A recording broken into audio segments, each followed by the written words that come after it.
Bueno, pulso económico que, como es tradicional, empezamos echando la vista atrás a ver cómo le ha ido a nuestro IBEX 35. 0,17 de caídas, muy poca cosa. El índice general cierra en 9.167,7. A pesar de que el día no ha sido muy propicio, algunos valores sí que han subido bastante. Luego les contaremos en algunos casos por qué, porque es bastante significativo. Por ejemplo, en el caso de Fluidra, 4,04 arriba. Grifols hoy recupera 2,50, Solaria 2,27. Y en el lado de los que hoy han tenido peor suerte, la que peor Robi, también hablaremos de Robi, 2,40 abajo, Arcelor 2,06 abajo y SACIR 2,02 abajo. Y ahora les voy a adelantar algunos de los elementos que vamos a tratar en esta mesa de análisis económico con los mejores expertos para que ustedes, desde donde decidan vernos, no se pierdan detalle de lo que pasa en nuestra economía. Bueno, en nuestra mesa de análisis hoy hablamos de algunos temas, digamos, de forma casi obligatoria. El IPC de Estados Unidos ha salido por debajo del 5%, 4,9 precisamente, una décima menos, y esto es la primera vez que ocurre en los últimos 2 años, así es que toquemos las campanas y vamos a ver qué opinan nuestros expertos, qué decisiones pueden tomar en un futuro con estos datos de inflación. Y el segundo tema del día. El Banco de España ha presentado su informe y ha cuestionado muy seriamente las medidas del gobierno para topar el alquiler de la vivienda.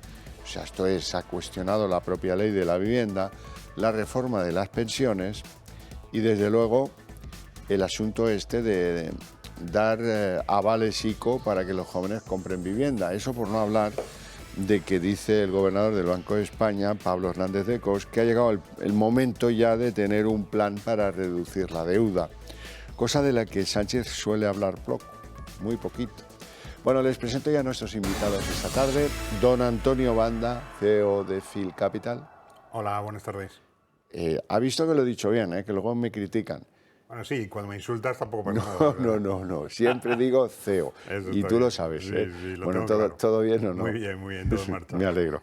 Don Santiago Sánchez, economista y buen amigo, bienvenido. ¿Cómo estamos? Fenomenal, muchas gracias, Javier. Pues nada, vamos con el día. El IBEX ha estado en vilo buena parte de la sesión, esperando a ver qué decían de la inflación en Estados Unidos. La verdad es que lo dicho es bueno, pero el IBEX no ha recuperado prácticamente nada. Y seguimos siendo una de las bolsas con mayor descuento frente a las europeas desde tiempos de la pandemia. Bueno, sí, o sea, el dato de inflación que esperábamos hoy, el mercado pues ya se ha puesto casi desde el principio de la semana a esperarle, ¿no?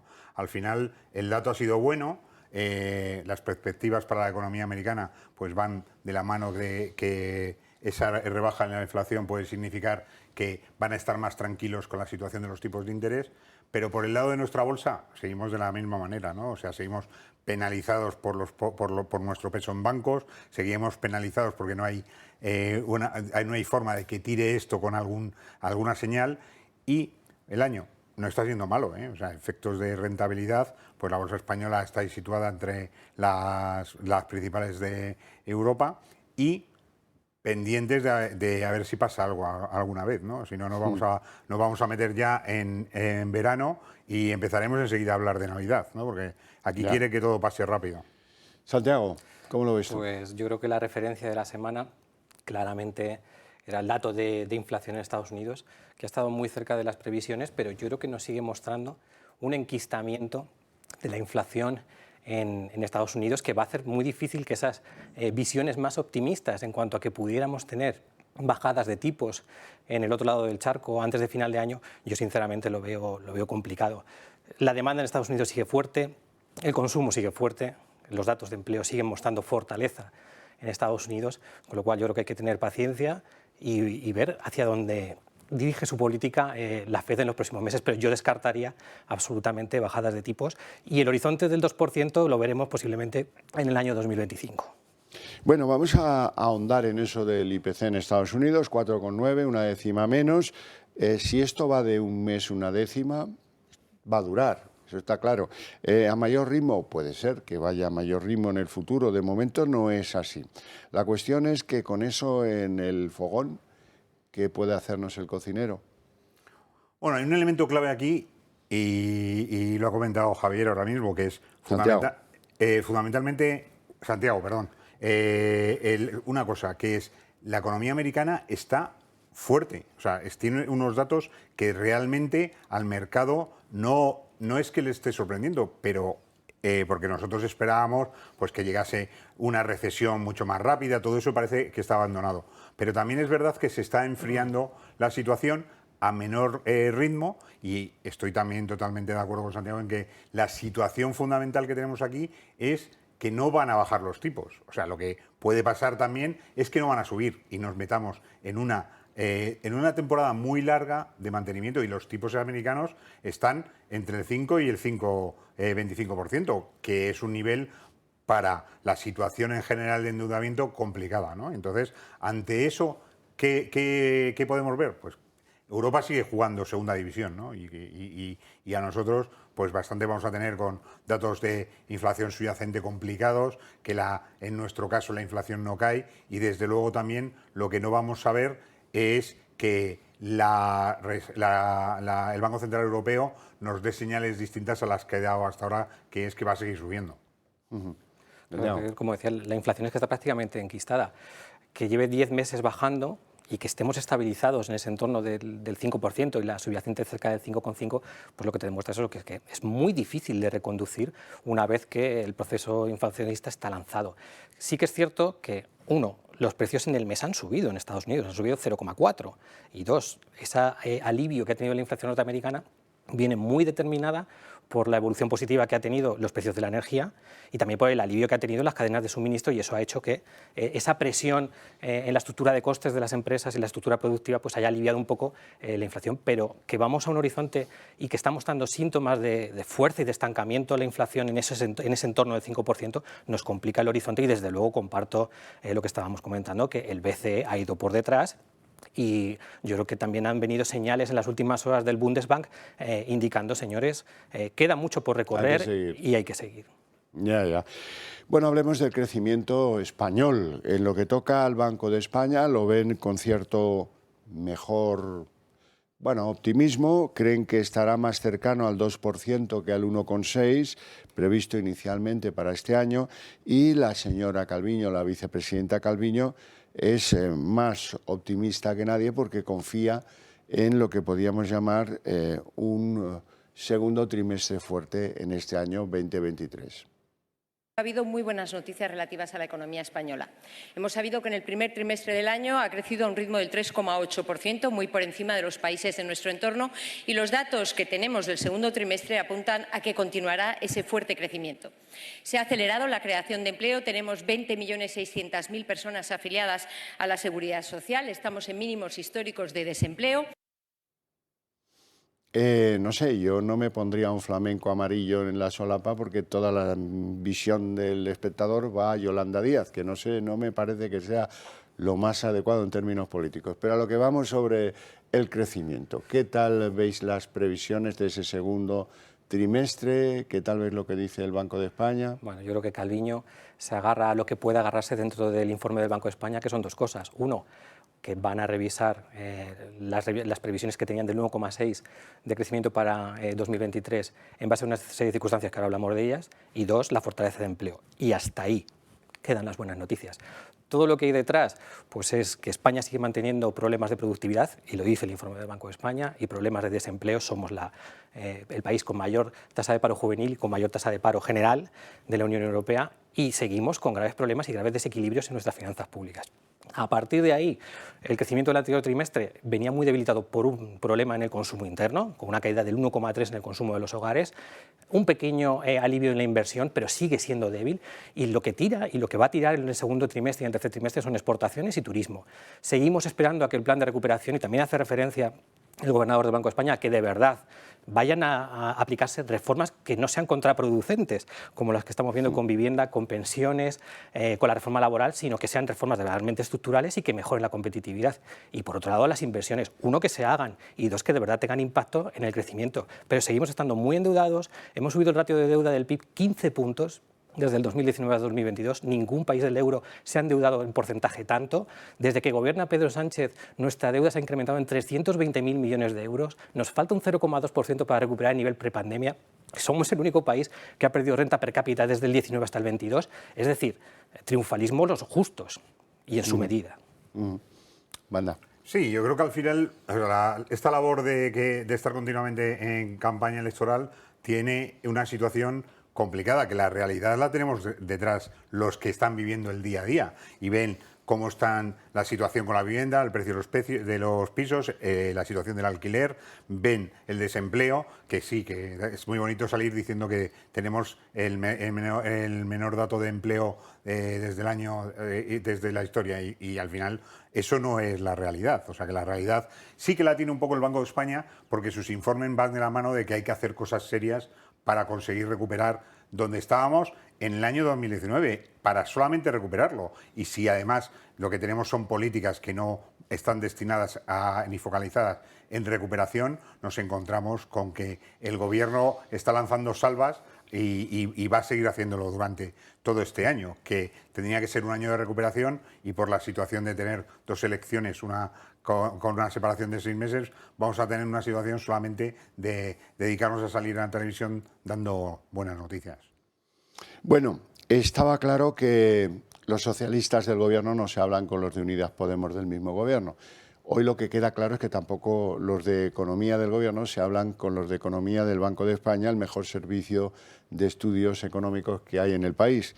Lo digo porque el gobernador Pablo Hernández de Cos hoy le ha dado unas cuantas coces al Gobierno en lo que toca a sus últimas medidas.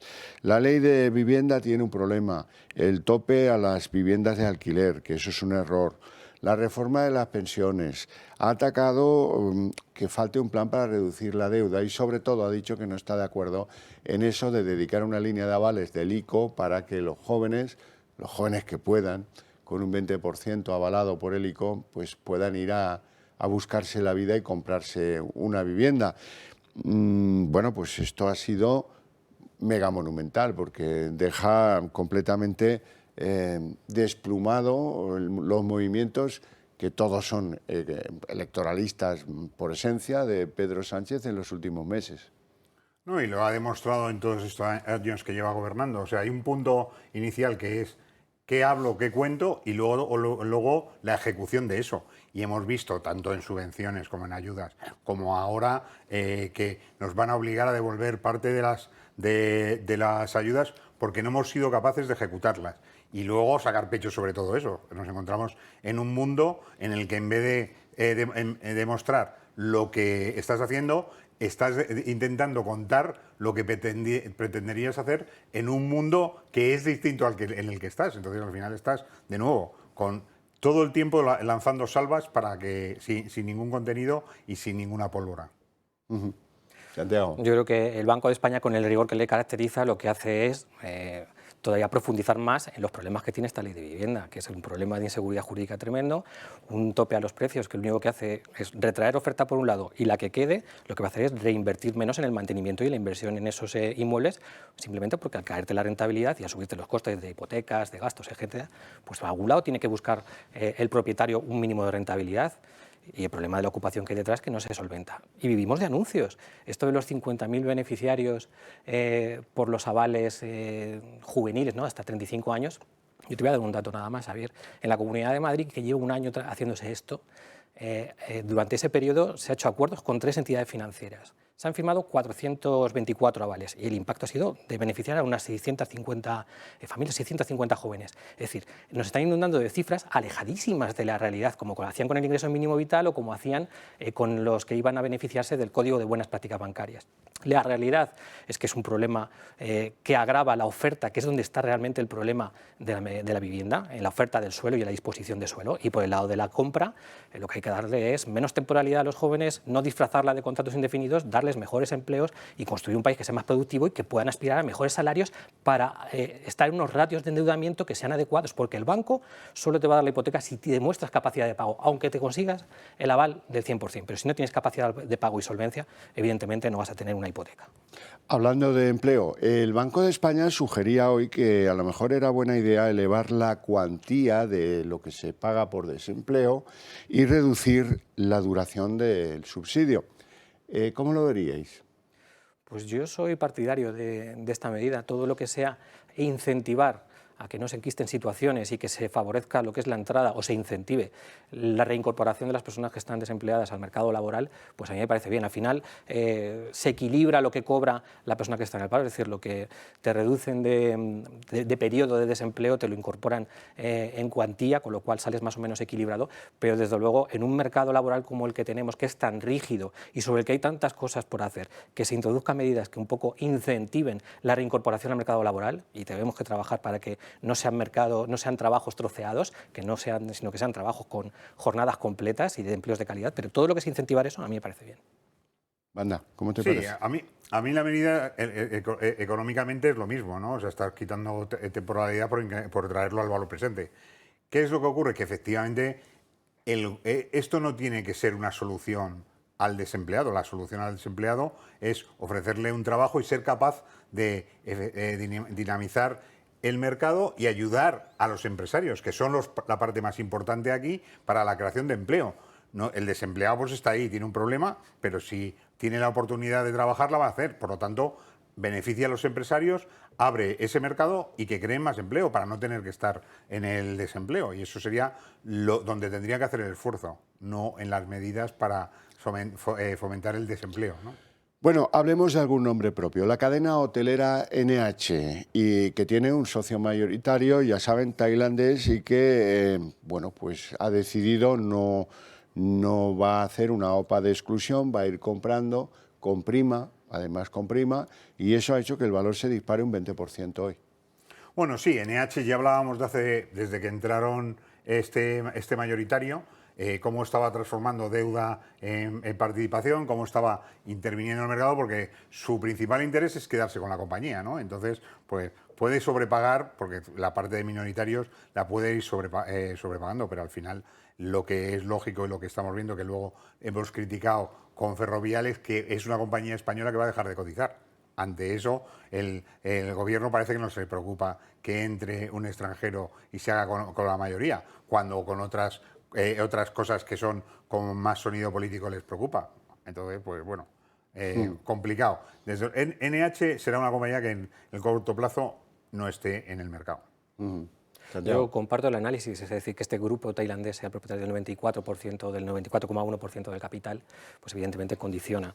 Y la operación, yo creo que la Comisión Nacional del Mercado de Valores ha estado diligente en este caso, pidiendo las explicaciones oportunas a la compañía tailandesa, que es lo que provocó que se clarificara realmente cuáles sean las intenciones y que no solo fuera una cuestión de fondo, sino también de forma y de operar correctamente en los mercados de capitales españoles. Y la acción ha respondido favorablemente una vez que se ha levantado la prohibición de cotización, la suspensión de cotización, pero yo creo que era importante que esto se clarificara y yo creo que NH siga cotizando y que no sea excluida del mercado de capitales español, pues yo creo que es una buena noticia.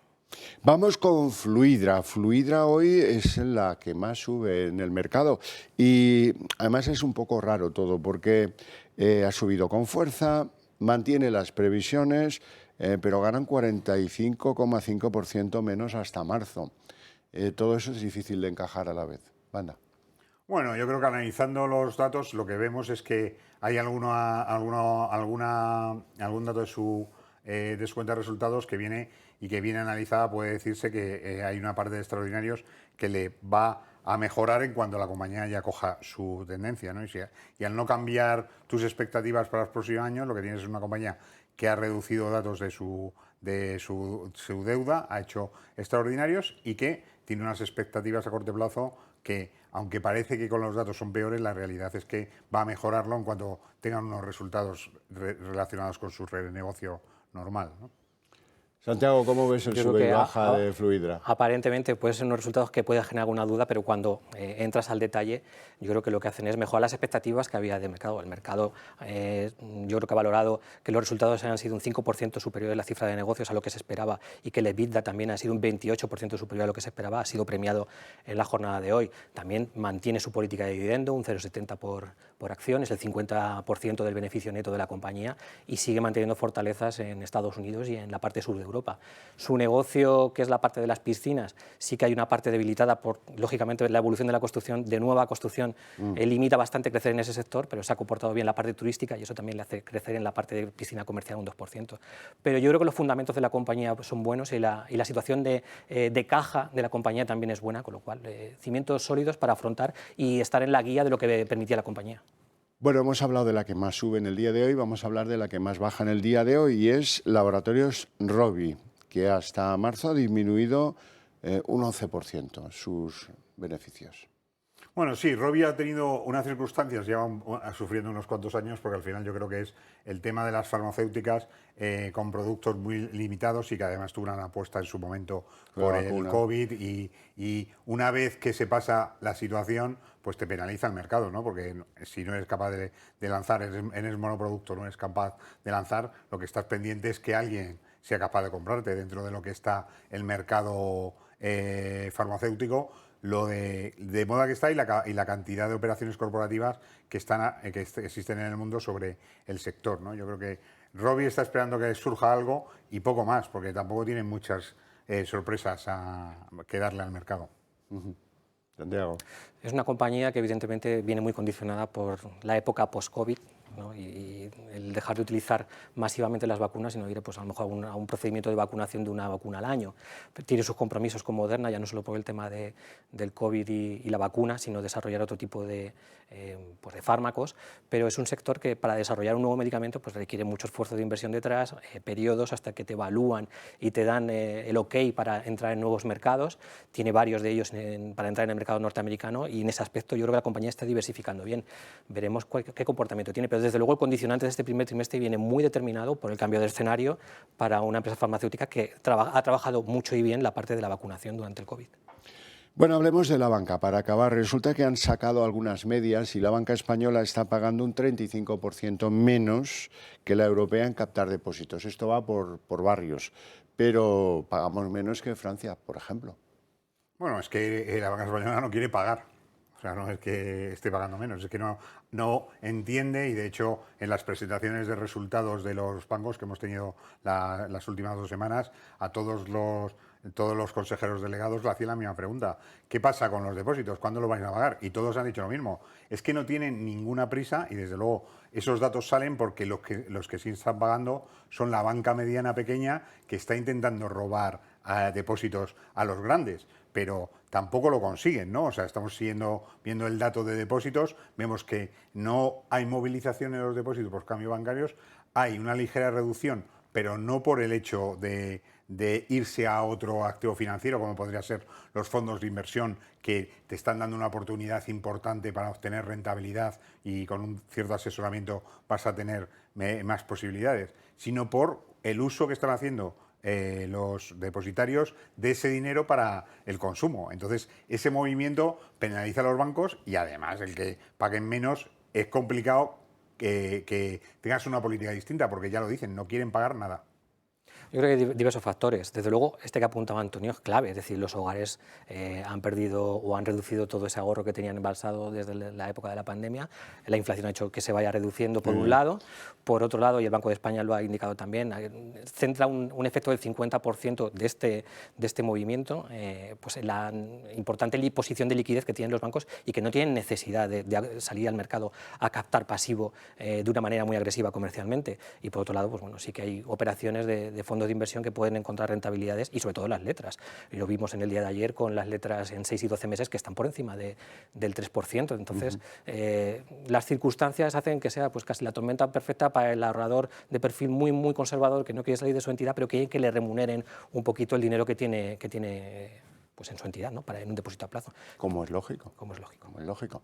En fin, no tenemos tiempo para más, lo dejamos aquí con mi agradecimiento a ustedes dos por sus opiniones, su presencia en el programa y a ustedes por su paciencia desde donde nos vean. Pero para ustedes tengo premio. A la vuelta salimos, vamos a publicidad y a la vuelta la redacción abierta de la tarde con todo lo que nos trae la política.